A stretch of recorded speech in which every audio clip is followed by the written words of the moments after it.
बिस्मिल्लाहिर्रहमानिर्रहीम। अस्सलाम वालेकुम। बस कैसे हैं आप लोग।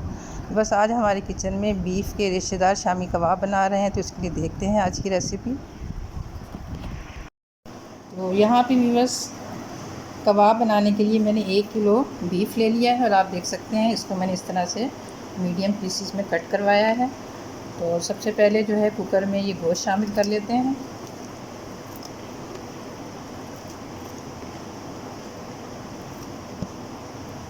उसके बाद यहाँ पे मैंने 2 कप जो दाल थी वो मैंने 2 घंटे पहले ही इसे भिगो दिया था। हमारी दाल भी अच्छे से भीग चुकी है, आप देख सकते हैं। तो दाल को भी मैं इसमें शामिल कर देती हूँ। गोश्त और दाल को शामिल करने के बाद यहाँ पे मैंने 1 अदद बड़े साइज़ का प्याज था, इसको मैंने इस तरह से रफली काट लिया है, ये इसमें शामिल कर देते हैं। और 2 खाने के चम्मच जो है लहसुन अदरक का पेस्ट है। और दीगर मसालों में भी बस हमारे पास 1 टेबल स्पून नमक है, 1 टेबल स्पून खुश्क धनिया है और 2 टेबल स्पून जो है कुटी हुई लाल मिर्च है। मेरे पास साबुत मिर्च नहीं है तो मैं ये डाल रही हूँ। अगर आपके पास साबुत लाल मिर्च है तो आप वो डालें। और 1 टीस्पून जो है हल्दी है।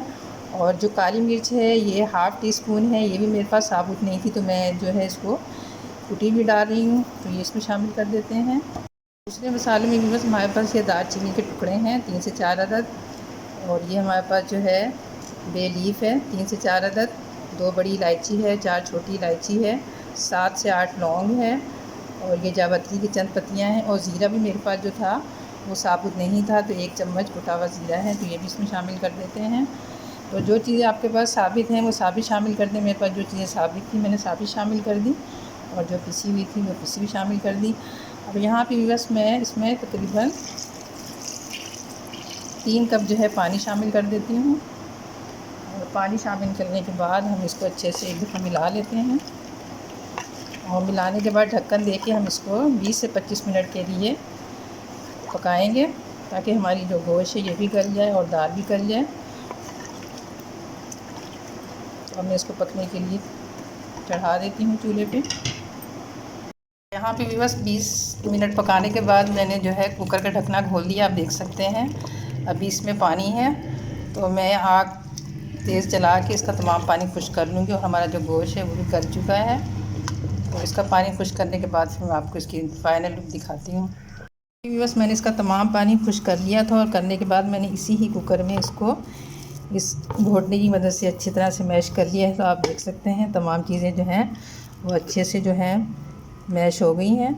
तो अगर आप रिश्तेदार को आप तैयार करना चाहते हैं तो कभी भी कबाब के मसाले को आप चॉपर या जूसर में या ब्लेंडर में मत पीसें, बल्कि इसको आप सिलबट्टे में, कूंडी में या जिस तरह से मैंने कुकर में इसको इसकी मदद से पीसा है ऐसे पीस सकते हैं। तो अब मैं इस तमाम मसाले को दूसरे बर्तन में शिफ्ट कर लेती हूँ। बस कबाब के मसाले को मैंने बर्तन में निकाल लिया है। तो सबसे पहले यहाँ पर मैं ½ टीस्पून पिसा हुआ गरम मसाला ऐड कर देती हूँ। और ये 2 अदद हरी मिर्चें थी, इसको मैंने इस तरह से काट लिया। थोड़ा सा हरा धनिया ये भी इसमें शामिल कर देते हैं। और 1 अदद अंडा है जिसको मैंने फेंट लिया है, तो ये भी इसमें शामिल कर देते हैं। और तमाम चीज़ों को मैं अच्छे से मिक्स कर लेती हूँ।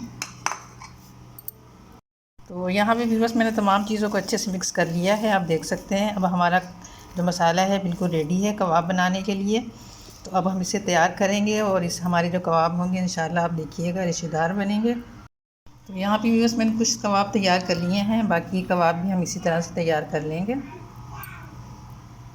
तो अब हम जो कबाब हमने तैयार किए हैं इनको फ्राई कर लेते हैं। इसके लिए मैंने पैन में घी डाल के रख दिया था। हम इन्हें शैलो फ्राई करेंगे, डीप फ्राई नहीं करेंगे। तो जितने हमारे पैन में आएंगे एक एक करके हम डाल देंगे।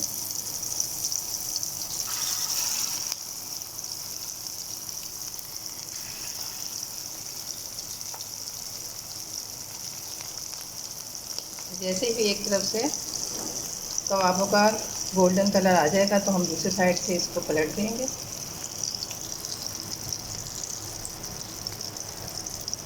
तो यहाँ भी बस एक साइड पे इसका कलर आ गया है जैसा हम चाहते थे।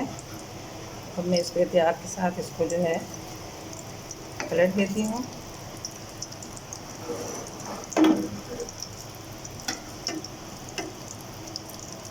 दूसरी साइड से भी इसी तरह गोल्डन कलर आने तक हम फ्राई कर लेंगे।